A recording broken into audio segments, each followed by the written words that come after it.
Good evening, everybody. This is the regular meeting of the Hollister Planning Commission on 6/26/2025. I will call this meeting to order at 6 p.m. exactly. Staff, please call roll. Vice Chair Carla Torres de Luna. Commissioner Damian Perez is absent today. Commissioner Hani Maizuni. Here. Chair Stephen Belong. Present. And I'll lead the pledge tonight, if you don't mind.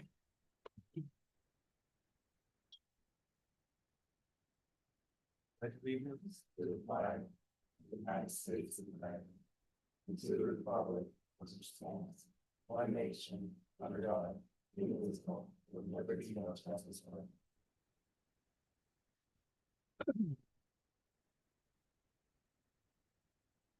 Okay, I'm going to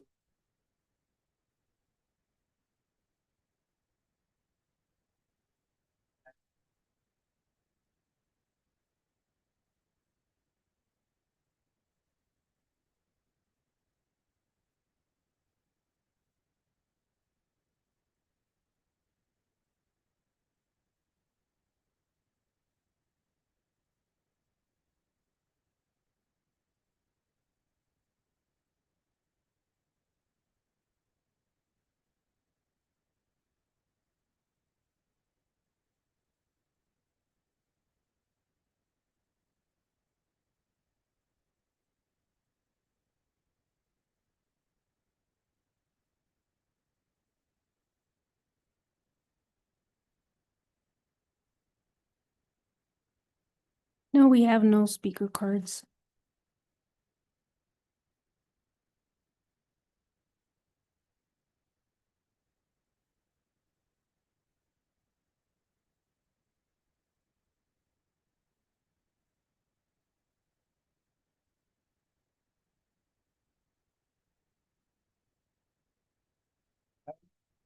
staff, do you have any public comments on items? No, we have no public comments. I do want to remind everybody to please turn on the microphone. Thank you. Is there a motion to approve the consent agenda? Yeah, I'll make a motion. We improve our consent items. I'll second that. Okay, we have a motion and a second. All those in favor signify by saying aye. Aye. Motion carries 3-0. We will move on to item number 6.1. Staff, may we have the report?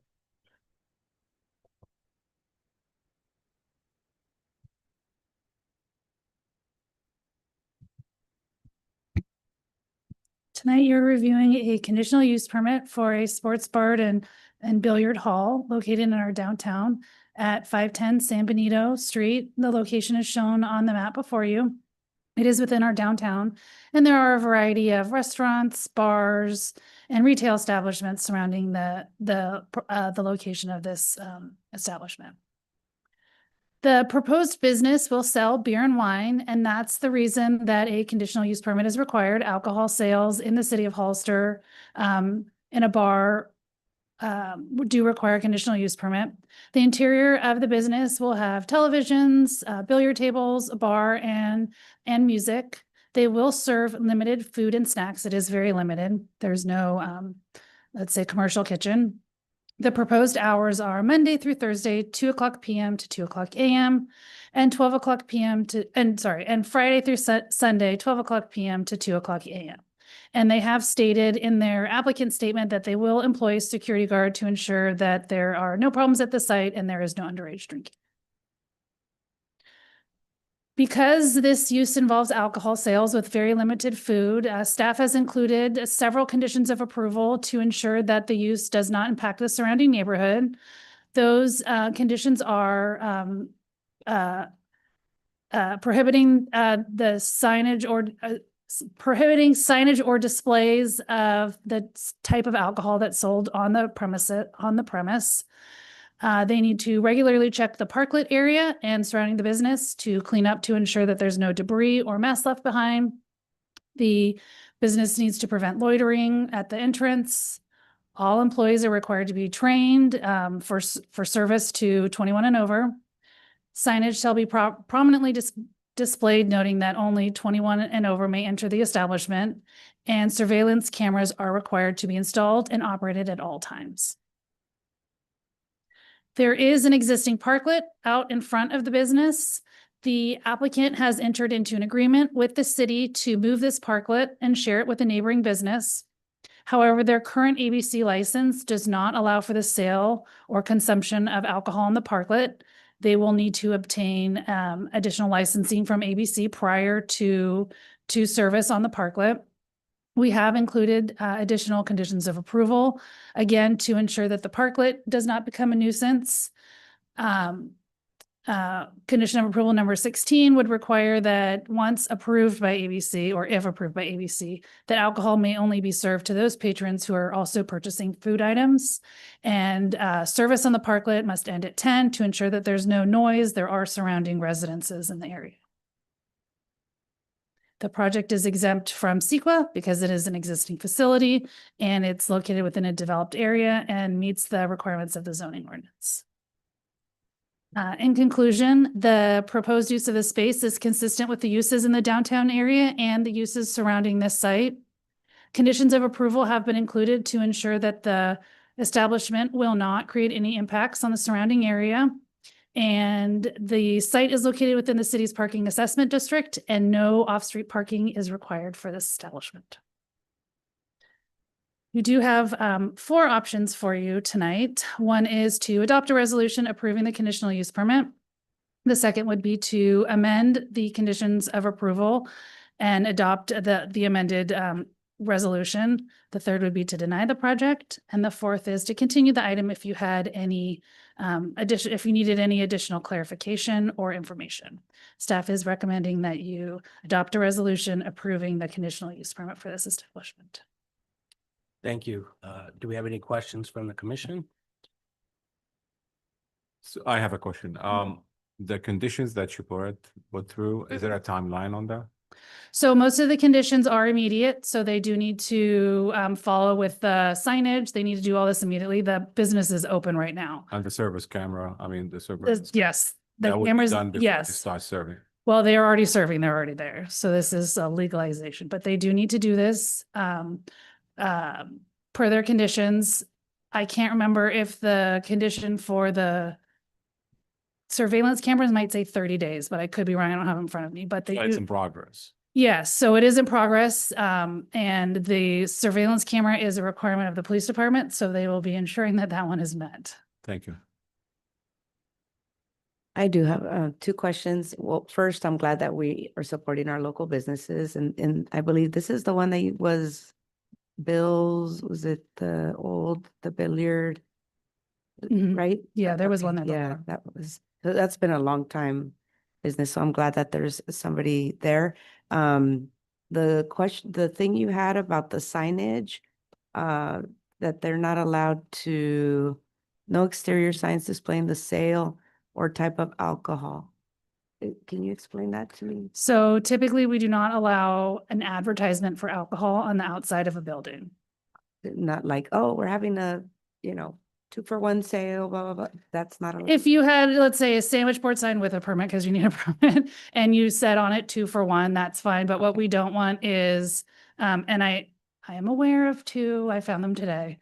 Like a big banner that says, "We sell Budweiser here." The city does not want that. Okay, but a sandwich board with a permit, things like, Yeah, okay. yeah. I just want to clarify. And then the surveillance cameras, where would those go? They're on the outside at all the entrances and exits, and that's a requirement of the police department so that they can monitor and have the recordings if they need it. For all businesses? Mhm, yeah, it's required for alcohol sales. Thank you. So you said on the exterior of the building, so surveillance doesn't need to be included for inside the building? The police department didn't require that, no. Okay. And then I had a question. I'm glad there's going to be a security guard there. Is that guard going to be, do they need to have a California guard card in order to hold that position? Or is it just an in-house employee or? I don't think they do. I've never heard that one, so. Okay.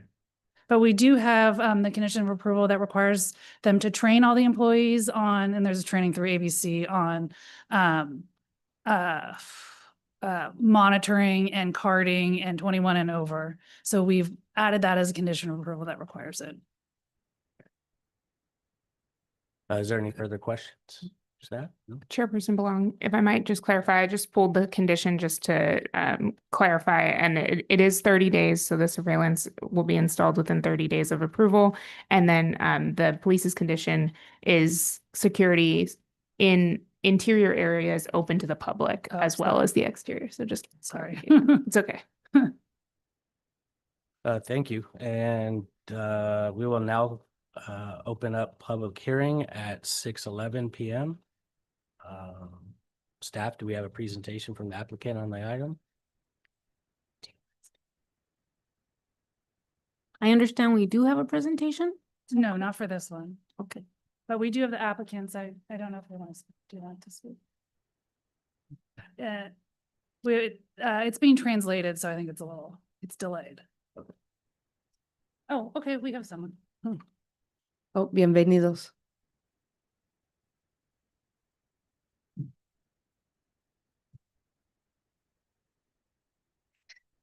Hello, my name is Marie LeBou Peterson. I am a member of Corf. How do I say it?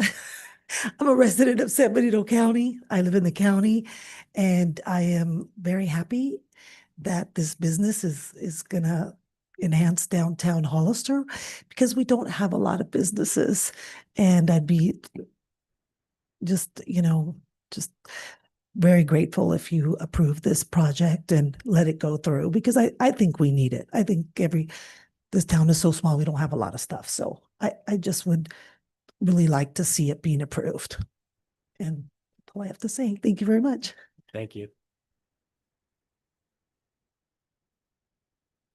Is there any further public comments? Si quieren decir algo, pueden venir al frente.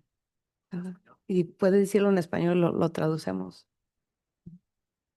I said if he wanted to come up, he could speak and we could Permit- translate. Permítanos un momentito, vamos a poner un sistema de traducción. So, si nos permite tantito, ¿ok? Pero pase enfrente.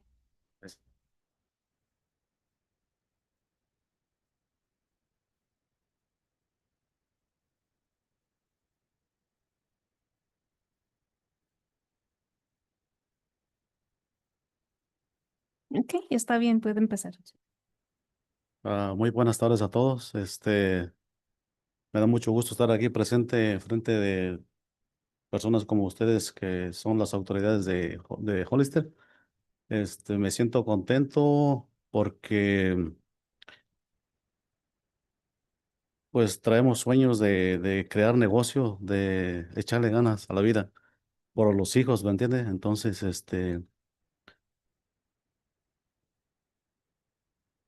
quisiera pedirles que pues si nos aprueban esta oportunidad, nos dan esta oportunidad del negocio, queremos hacer este negocio algo bien para el pueblo, que se vengan, se diviertan, tomen una cerveza, una michelada, disfruten de una tostada de ceviche, no emborracharse, ¿verdad?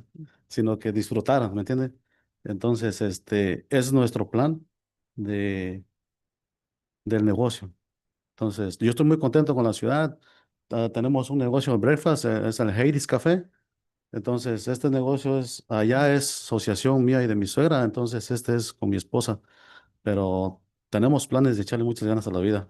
Y muchas gracias por la oportunidad y estamos muy contentos aquí en Hollister. Así. Thank you.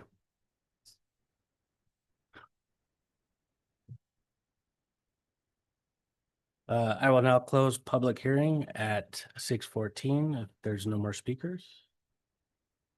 Okay, hearing none. Is there any further discussion from the commission on this item? I think just, that we want to support small business y muchas gracias y buena suerte en su negocio and I think too, many of us who live here and those that are moved in, talk about, there's not enough to do in Hollister, right? And so this is another option for people to go to and, you know, enjoy downtown. Es bueno tener opciones a donde ir y pasarla bien, ¿verdad? So I think it's a good thing. Mhm. And can I make a motion? Or Uh, not yet? Commissioner Mizzuni, do you have any comment? No? Yeah. So, I'll entertain a motion. Can I make a motion? We adopt a resolution approving a conditional use permit, CUP 2025-2 with the findings and conditions contained in the draft resolution. I second that. We have a motion and a second. All those in favor signify by saying aye. Aye. Aye. And the motion passes 3-0. Congratulations. Felicidades, muchas gracias. Al rato los visitamos. Okay, we'll be moving on to item 6.2, the Heritage Plaza Master Sign Plan. Staff, may we have the report? And just before Erica gets started, just really quickly, just for the record, that resolution will be 2025-17 for the previous item. Heritage Plaza is located at 1701 to 1715 Airline Highway. If this sounds familiar, it is because you just reviewed a master sign program amendment for Brass Tap in the same shopping center that we needed to approve while the applicant or property owner was working on the master sign program for the entirety of the shopping center. The entirety of the shopping center is undergoing a facade remodel. With the facade remodel, the existing master sign program doesn't work. With the new look, feel, and size of the facade for each of the tenant spaces, so they needed to update it to allow for signage for the new design. The master sign program will be split into two pieces. One is for major tenants. Major tenants are tenants that are greater than 4,000 square feet, so such as Rite Aid. They are allowed to have one large wall size, which can be 20 feet by 4 feet 6 inches. And as you can see, that size fits within the facade for a major tenant. And they can have the secondary wall sign, which can be 12 feet by 2 feet. For minor tenants, our smaller tenants in the center, they can have one wall sign, which can be 12 feet by 2 feet 6 inches. And that fits again within their smaller facade above their entryway. And then they can have one small sign above their entry door. This project is exempt from CEQA because it is an existing facility and does not propose any development.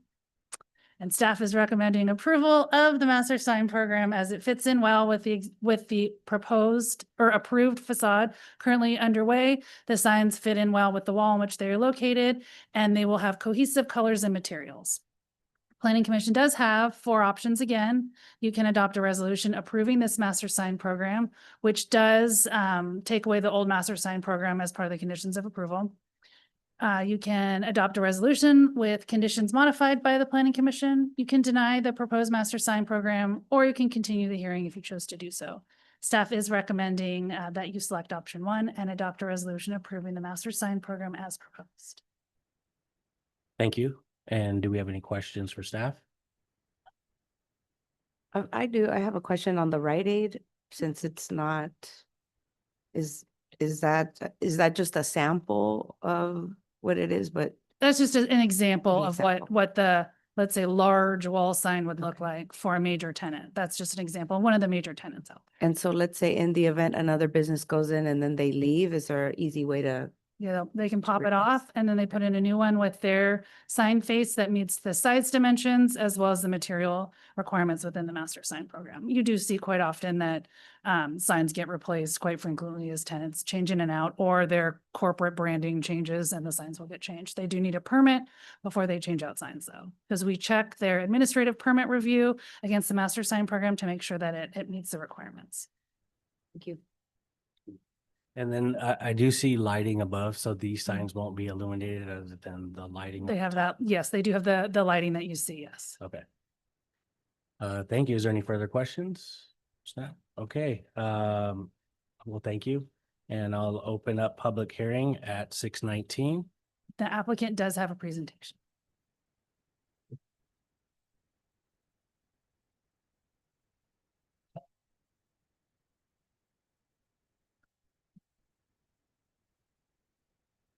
Good evening, Chair and members of the commission and staff. My name is Mike Nino. I'm here tonight with my wife, Tracy.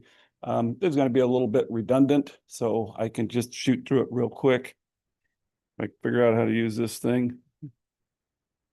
Where do I go to the next line? Yeah, I think. Okay. Okay.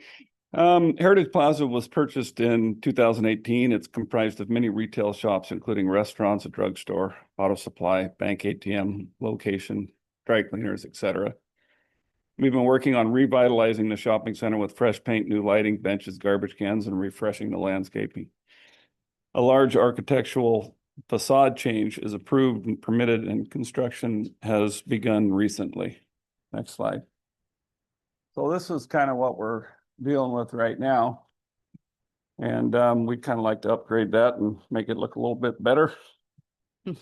So in keeping with the major renovation to the building facades, the tenant signage guidelines are being updated in order to achieve a more pleasing, uniform, and appropriate look and feel consistent with the colors and styles of the new remodel. And as was mentioned as mentioned before, there's actually three different kind of components of this. One, the wall signs for major tenants, that's 4,000 square feet or more, which include Rite Aid, or used to be Rite Aid, O'Reilly's, let's see, who else is there? Brass Tap and Goodwill. And those are the ones that have the big lit up signs above. And then in the other building, the wall signs for the other tenants, there'll be one large wall sign and one sign above the door. And the reason for that is the sign opportunities above don't always line up exactly with, so, we'll have a spot so that they can be seen from afar, but when you walk in, there'll be one that's above the door, kind of similar to how it is now, but hopefully a little bit better looking than that. And then there'll be the large monument signs, and we can get into that in a second. So if we go to the next slide here, or the next one. Okay, so that's the major tenants, 4,000 feet and above. And then the next slide. This is a example of what it's going to look like in the smaller building. That Catch 25 seafood and more, that would be up above on the facade. And then the Catch 20, the smaller sign would be right above the door as you walk in. And go to the next slide.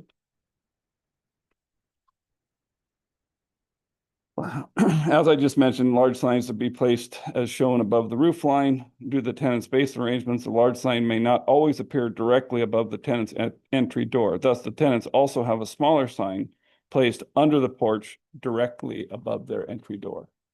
You can't see the smaller signs because they're behind the roof, but that's the look. Next sign. And then also we want to update. There is a monument sign on the corner, and it's already there, part of the old signage program.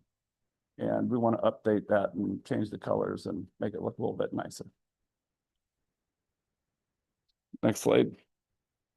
Our plan is to update the signage program with the fresh, cohesive new look. Included are lit cabinet signs for the 4 national retailers using the required logos and colors. Smaller retails will have standardized wood-like signs. All tenants must comply with the master sign program. And to answer one of your questions earlier, the major tenants, those signs are backlit. The other ones, they have spotlights that shine on each one. Okay. And then the last slide, looking forward, Heritage Plaza renovation has started on the architectural facades. With those changes happening, we would like to move forward with our updated master sign program as quickly as possible.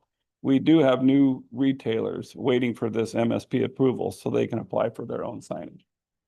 So that's what we're up to, and I'd be happy to answer any questions if you have any. Any questions from the commission? I do have one. On the wooden signs, is it just a standard wooden sign, or can people add their own color or style? No. It's a wood-like sign, something that's a little bit more resistant to the weather. Oh. I guess, and my wife will correct me on this as she normally does. I guess there might be some latitude as far as the font and that sort of thing, but standard, it's pretty standard and cohesive. Okay. 12 feet, so they're getting about 5. Okay. Okay. It's all framed up, so you go by and kind of see how to. Nice. Well, thank you for doing that work. It's nice to see our city trying to, make everything look better. We're In a excited. long time, right? We're excited about it, yeah. Thank you. Any other questions? I don't have any, but I want to echo the same sentiments. Thank you for sprucing up the community, and it's I think it's going to look great. So, Perfect. Thank you for your time. staff, do we have any public comments on this item?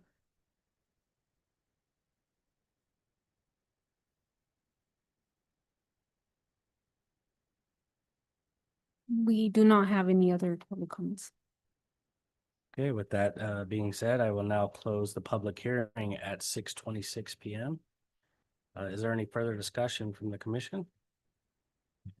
Okay, well, that leaves one thing to do. Somebody like to make a motion? Yes, let's make a motion. We adopt the resolution approving MSP 2025-1.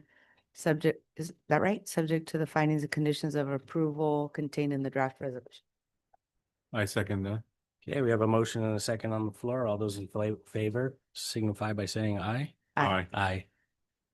And the motion passes with a 3-0. Thank you. Thank you. Can't wait to see it.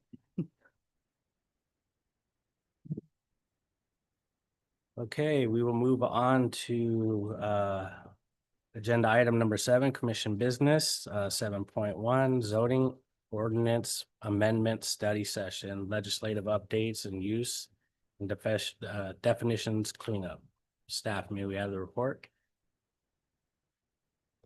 To give you a little bit of background, this cleanup is part of staff's overall goal to overhaul the existing zoning ordinance. The amendments that we're proposing tonight will provide clarity for the city and the public while we continue to work on the overhaul. And just to kind of go over what the plan is for our overhaul, phase 1 was edits to the zoning ordinance for consistency with state law, and staff has done, well, had thought we had completed phase 1. We amended the density bonus ordinance. We amended the accessory dwelling unit ordinance. We had a few other cleanup items for consistency with state law, and then state law changed again. So we're kind of back at phase 1. So phase 1 is going to be an ongoing phase. Phase 2 is tonight. It's edits to the use tables and definitions. And we feel that this is an important step in the overall goal of making the zoning ordinance easier to understand for the public as well as staff. Once phase 2 is complete, phase 3 will be the overhaul of the permitting requirements. And then phase 4 will be the remainder of the zoning ordinance. So the purpose of tonight is I have given you a lot of information in your agenda packet, and staff would like to receive feedback from you on the proposed amendments. We are proposing amendments to comply with state law. We are proposing amendments to provide additional definitions in our definition section to support the listed permitted and conditionally permitted uses. Right now, there are a number of uses that are listed, but then there is no definition. So it's hard to determine what exactly that use is intended for. There are some amendments to ensure that residential dwellings are included within mixed-use developments. And we have made some amendments for consistency between the use tables and the different sections of the code. And since there is a lot to go over tonight, feel free to interrupt me at any point with questions, comments, or anything that you have. I don't want it to get too far and then we kind of forget where we're at. Feel free to interrupt as we go along because there is a lot.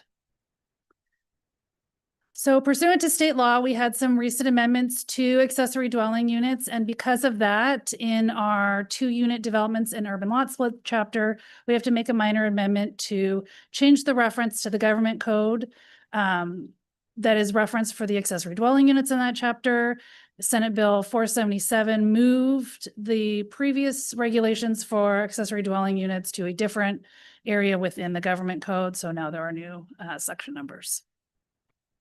So for our accessory dwelling unit chapter, the state has passed several bills that required amendments to the accessory dwelling unit section. Again, we need to change the references to the government code as that was moved around. Multifamily properties can now construct up to 8 dwelling units or 8 accessory dwelling units per, let's say, multifamily project. And we needed to amend the code to reflect that.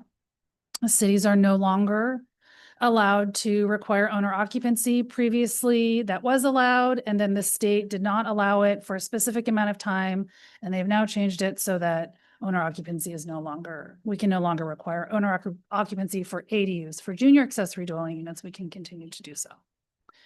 ADUs which follow specific requirements may be sold separately from the primary dwelling.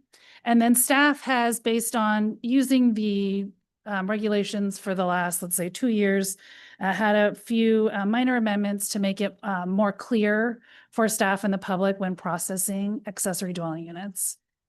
We did receive a letter today regarding the proposed amendments to the accessory dwelling units. We just got it right before this meeting, so staff really hasn't had a time to go over what they have in the letter, but we will, since this is a study session, no decisions to be made tonight. We will review it, and then if we need to address anything within the accessory dwelling unit chapter, we will. I had a quick question. Because I may have missed it, but do JADUs have the same requirements as an ADU as far as like what's required, bathroom and or sanitation? So JADUs are different from ADUs in the sense that a JADU has to be the conversion of an interior space, and usually they're in the garage. And they are required to have the sleeping area, a cooking area, but they can share a bathroom with the interior of the house, but only if there is a door leading directly from the interior of the JADU into the primary dwelling unit. So like I couldn't have a side door in my garage and then then the person has to go out and come through a sliding glass door. That's not allowed. It has to be directly into the unit. And they are limited to 500 square feet in size unless they need an entryway, and then they can have square footage just for that entryway, but they are limited to 500 square feet in size, and they cannot be sold. They cannot be conveyed separately from the house. And with a JADU, you are required to have owner occupancy of either the JADU or the main house. Thank you. So if anyone had any other questions on ADUs, but we will review the letter, and then if we do need to adjust anything, we'll discuss it during a public hearing or the public hearing.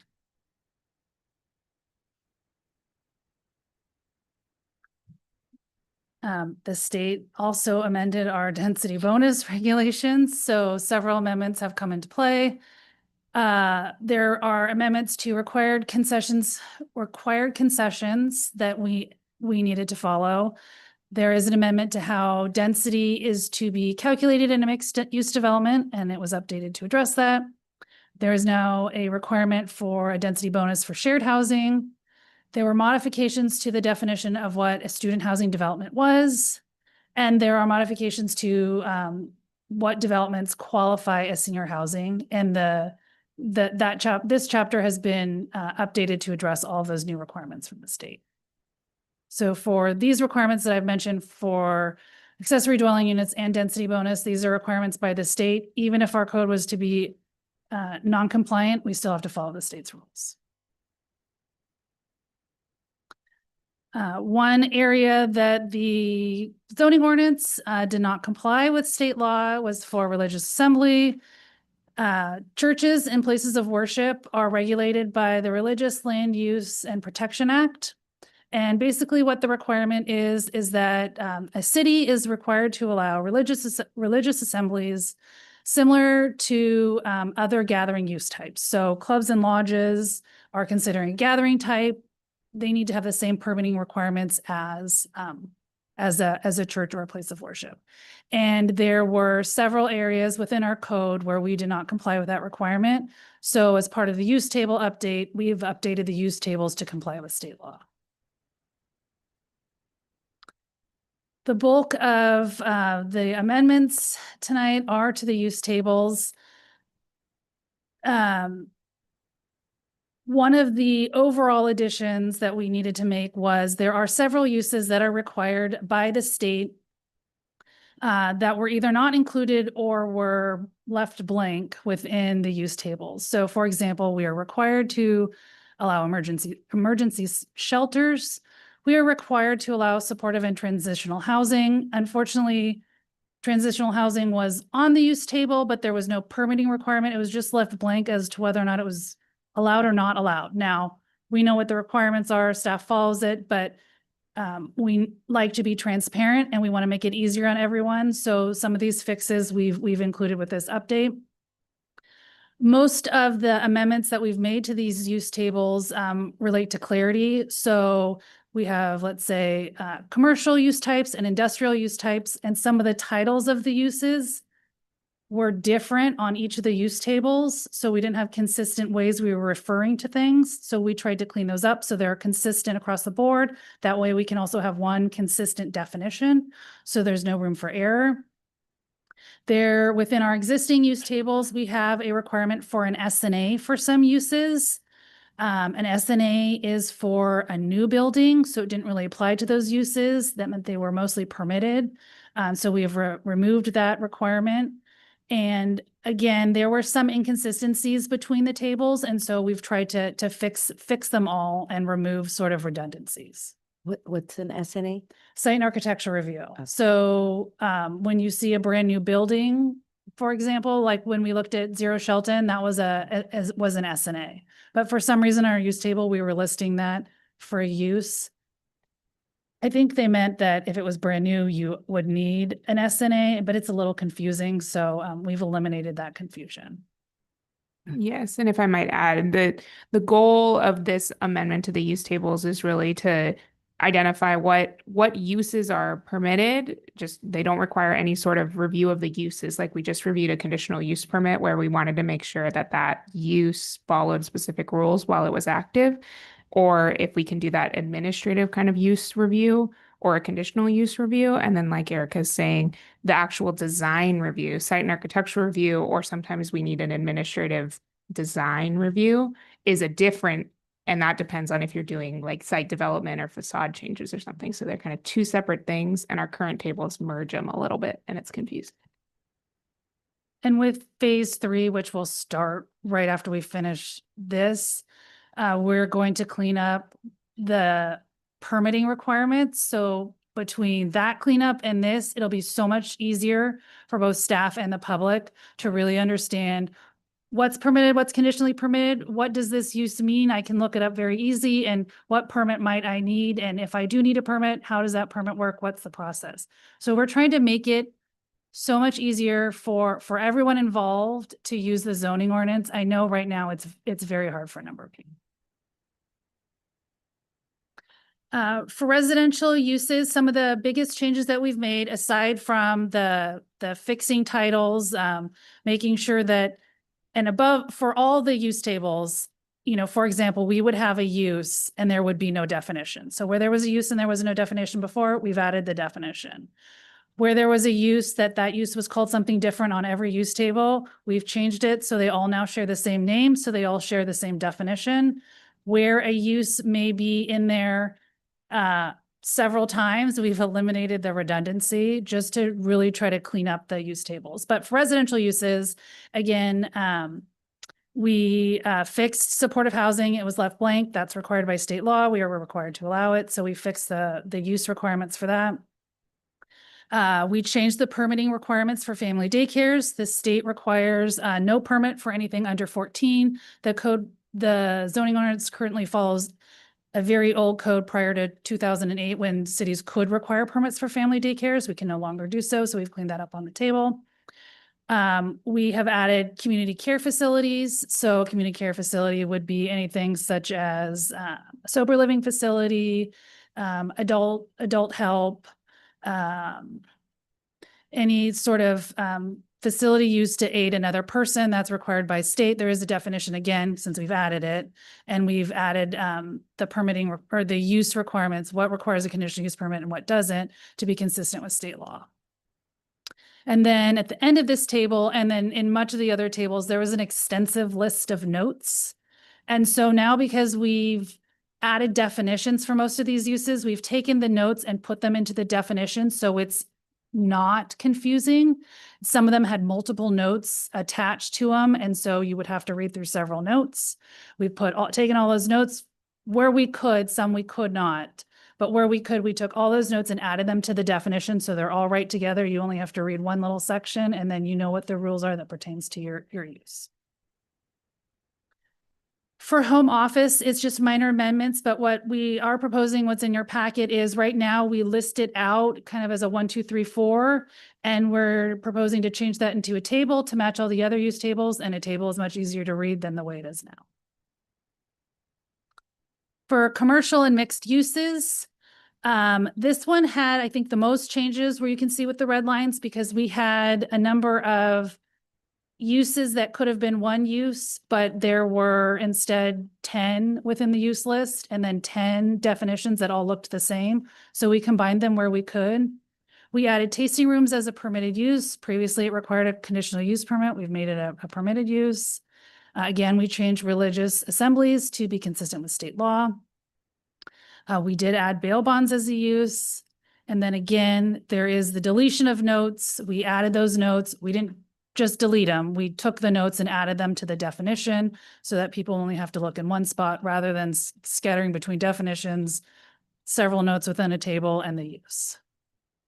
And then at the beginning of this table, there was a section that listed permitting requirements for uses, and it was very confusing. And the trouble with having a use table, a section that describes permitting requirements, and then a chapter that describes permitting requirements is you tend to have inconsistencies between all three. So we've eliminated that section. All those permitting requirements were already covered under a previous section. For industrial uses, again, we needed to delete some of the uses and combine some. So there weren't so many uses listed that were actually the same thing. We added a lot of definitions so the definition title tags to that definition name. We renamed recreation types, because there was several different types of recreation types included within that section scattered about. There was outdoor, there was fitness and health clubs, and then there was different recreation centers of different sizes. So it was very confusing. So we switched them all into we switched them to indoor, major, and minor, and then outdoor. And so they're all together in one spot on the use list. So it's a little bit less confusing. And then again, at the beginning, permitting requirements, which we're recommending be deleted, they're covered in another section. The airport zone districts, again, the same. There were many uses that were redundant. We took them out. There were a few use titles that were confusing, so we altered the use title to make a little bit more sense. Most of these uses did not have definitions. So with this one, we added a significant number of definitions to define what those use types were that were both existing and then the ones that we've changed. We did add some additional use types to allow for items that would be most likely in an airport, such as terminals, runways, all as permitted uses. There was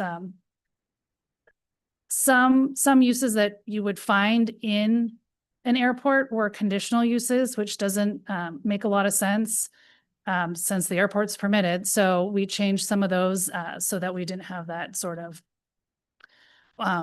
I guess, weird area between things that we already have and things that require a conditional use permit that are within an airport and are standard to an airport. Again, we had a lot of notes. We cleaned up the notes and added them where appropriate.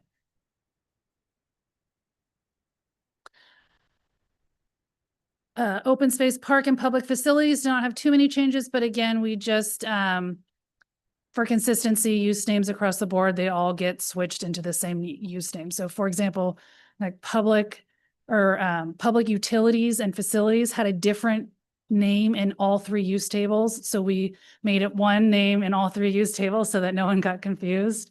It's just kind of a weird quirk of the code. Definitions, again, had a lot of changes to them, and they are shown in the attachments that we gave you with the deleted text shown in red with strike through, and then the new text bold and underlined. The definitions that we've added are for clarity and to really clarify what is in those use tables. We currently do have a number of problems where someone requests a use, they pick a use on the use table, and there's no definition, and it's hard to really tell them whether or not their use does fit within that category. There's also some gray area where we have uses defined, but they're not clear enough, where we have a hard time helping the public with what they want to do. And so what we've done is try to clean up most of the definitions so they do make sense and do cover the uses that we find in the city, and then add definitions to tell the story of what that use on the use list really means to the public. And then some edits were made for clarity. There might have been some weird wording, and we just did a minor change. And where possible, and where you see a lot of the large deletions within the document that you have, you'll have, for example, like a manufacturing, and it will under in bullets list 30 different items. But then in those items, they have a definition that gets tagged. There's a definition that's tagged to them. They are really all the same thing. And so we try to bring them all together so that we didn't have so many uses on the use tables. And we didn't have so many very long definitions then that required you to look at other definitions. We are requesting the deletion of a section within the code, and it is a very long section. Right now, we currently have all of our requirements for project sign notifications within the code. So it details what must be on the sign, how they are to submit it to staff, how they get it approved by staff. It's very long. The problem with that is if staff wants to change it, we cannot, because it's within the code. And usually with a project sign notification, as the city grows or changes, you want to change those requirements to better, as the world changes and we have different ways of sharing information, you want to be able to update those requirements quite frequently. And right now we can't. So we're requesting that that long section be deleted and replaced, and we have new draft public sign notification requirements ready to go if it gets adopted, that I think will be a better sign and will require the sign to go out actually earlier than it does now so that people are notified earlier of a project.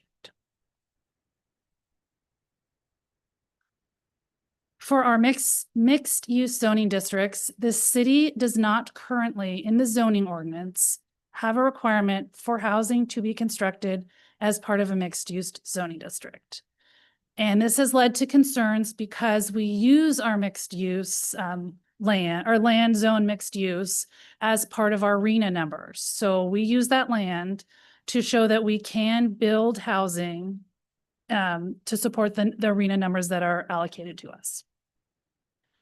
Many of these sites are also identified as housing sites within our housing element. But what we have found is because it is mixed use and there is no requirement for housing, we have applications for strictly commercial in a mixed use. So it doesn't become mixed use, it's just a commercial project.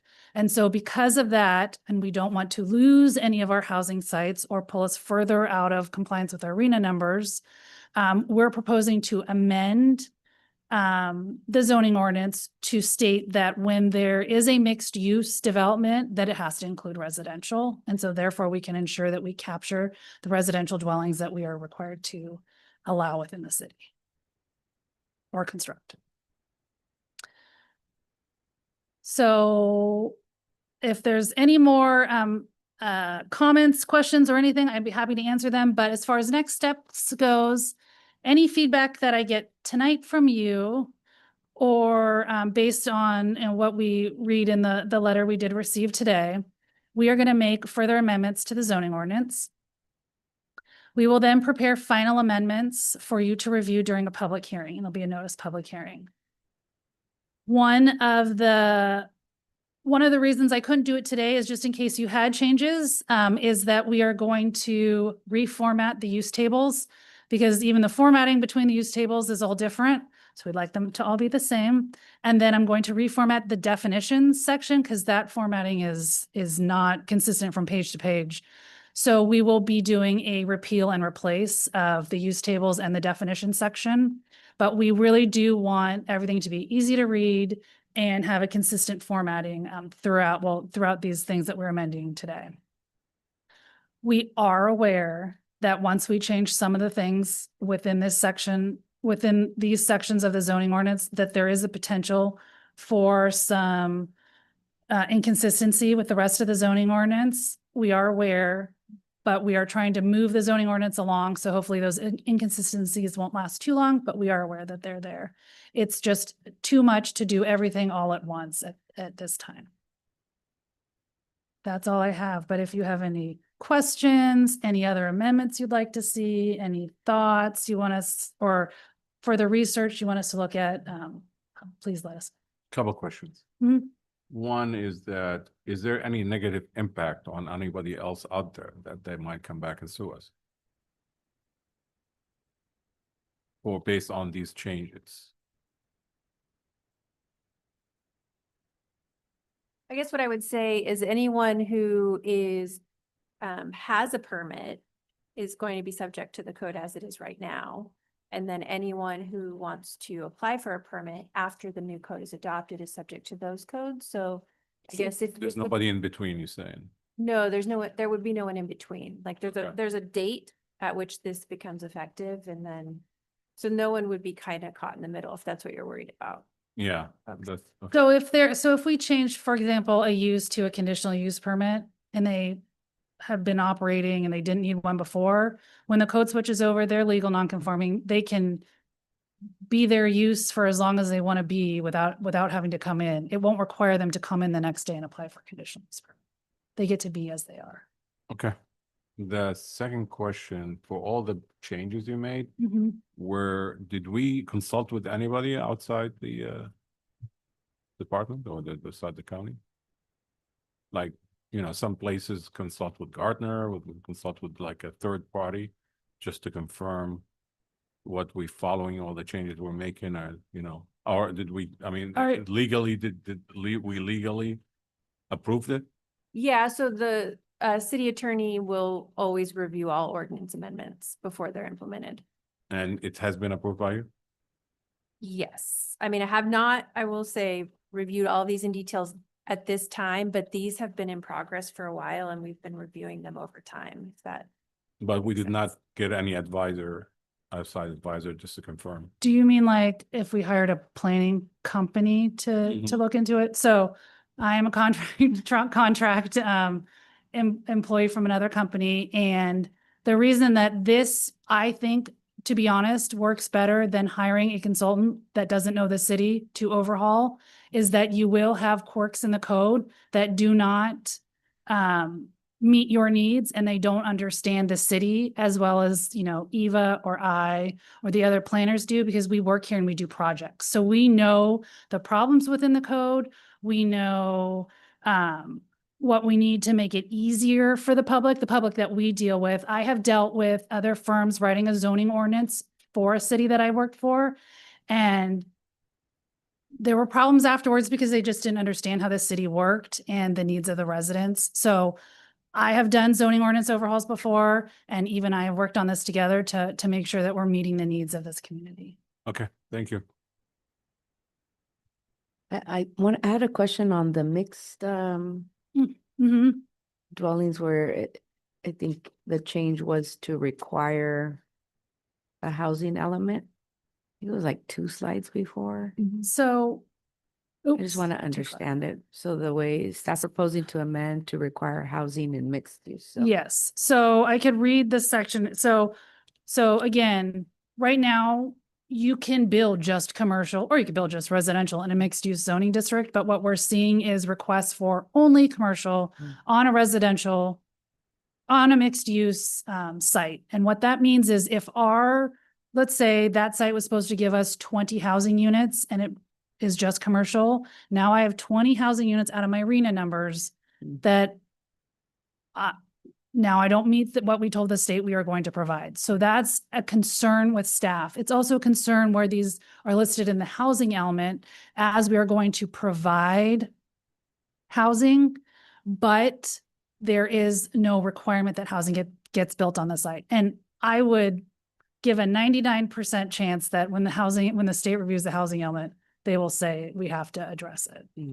But what we're kind of getting ahead. Yeah, what we're proposing is that it says, mixed-use districts are intended to provide both commercial and residential uses on one property or development to support the needs of the city and ensure that housing is constructed to meet the city's regional housing needs assessment and provide a mix of housing types for the community. All mixed-use projects are required to provide residential dwellings that meet the city's required density for that designation in addition to commercial space. So we can truly have mixed use. Thank you. And it looks like you all have done a lot of work on this, and I want to, acknowledge that. And necessary, right? Because I also hear a lot of feedback of, well, I don't know, it's confusing, and what do we do? And it says this, and that has been, I think, a pain point for us. So I really appreciate this work to make it easier for us, for you all as Yeah. a city, but also for the public. Yeah. Thank you. And I just had one, I guess I just needed further clarification. During your report, during the mixed use, you had said that we are out of compliance currently with our arena numbers. Yes, so that's for the housing element. So the cities does not have a certified 6-cycle housing element. So that is a separate project that I'm leading with. We're working with Kimley Horn on that project to update our housing element. But right now we are out of compliance. But what Erica was saying is that when we have a housing site, so we have mixed use sites that are in our 5th cycle, so our previous housing element, and proposed in our draft 6th cycle, where we're telling the state this is a site for housing and its current designation is mixed use, like North Gateway, or not North Gateway, West Gateway, our neighborhood mixed use, or downtown mixed use. But then we're seeing development proposals where they don't provide housing that's meeting that number we told the state. And what you actually have to do if we approve those projects is we technically need to find another site to stay in compliance with our housing element. So we have to say, this site, we told you it was going to have 20, but we built it all commercial. Now we found another APN where we're putting those 20 instead. So you really get yourself into a bind when you have a limited number of physical pieces of property in the city where you can put housing. So we want to ensure that we're getting true mixed use on our mixed use pieces. Are we currently meeting our arena numbers? We are not meeting our arena numbers, but we are technically only 1 year into the 6th cycle. So we did submit and we did have some numbers. And I could probably find it. I could bring it back to you because I don't think I can find it on the internet right now. But I could bring you back the report for the housing for this last year that we reported on in 2024. But in the 5th cycle, we did not meet our arena. We met our market rate units, met and exceeded the number of market rate units, but we did not meet our affordable requirements in low, very low, or moderate income. And I have a question for legal. What happens when we don't meet those requirements? What can the state take action on, or what would the action be? So so when you don't have a certified housing element, for example, and when you don't meet your arena numbers, it really just takes away a lot of the city's ability to not approve housing. So I don't know if you've heard of like the builder's remedy, where it just gives a developer a lot more leniency in their ability to build a project that may not necessarily meet the city's code. I mean, it's not just, they can't just build anything anywhere. There are some restrictions, but it basically just kind of ties the hands of the city in terms of approving projects. So the state just takes further control then of Yeah, I mean, they only respond to complaints. So if the city insisted, for example, that someone couldn't build something that they probably should be allowed to do, then they might lodge a complaint with HCD or the Attorney General, and it's a whole legal process. But they just have, it basically binds the city's hands in a lot of ways. And I mean, I would just say, and the city here is not unique. think there was like 37 agencies that met their fifth cycle numbers. And out of like 400 or some, so they're not, Comment. yeah, it's pretty common. Thank you. Then that I have a follow-up on. So this requirement on the housing, is it specific to low income? And no, it's just, So when we zone for housing, we zone for housing, and we do have the inclusionary ordinance that requires the percentage of low and very low set aside. There's also a density bonus mechanism where people can give us affordable units depending on for sale. If it's for sale, you can have moderate, and then for apartments, it's only very low or low. You can also have very low or low for sale.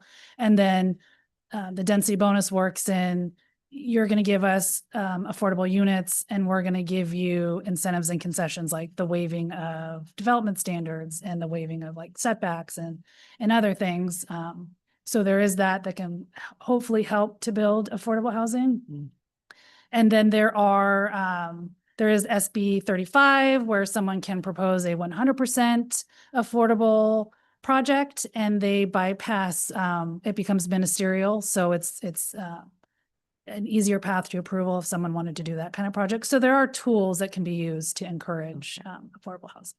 and then just one more thing, an observation. So it's not like you all are making these changes on your own. You referenced state regulations and just compliance. So it's Mhm. like a lot of cleanup that we have to do anyway, right? Yeah, there's a number of things within the amendments that we're proposing are things that the state is just requiring so that we just need to do it anyways. And if Right. we didn't do it, we have a zoning ordinance that says one thing, and that's where it gets into Mhm. if I am a developer or a member of the public and I read a zoning ordinance and it tells me something, I think I follow that. But Mhm. then and it's not one state law, it's several state laws. So you have to know where you're looking. It's just too hard. So that's why we like to have everything consistent with state law within the zoning ordinance, just to make it easier on maybe a new planner that's brand new or the public that's not up to date with the world of density bonus law, just to make it so much easier for everyone.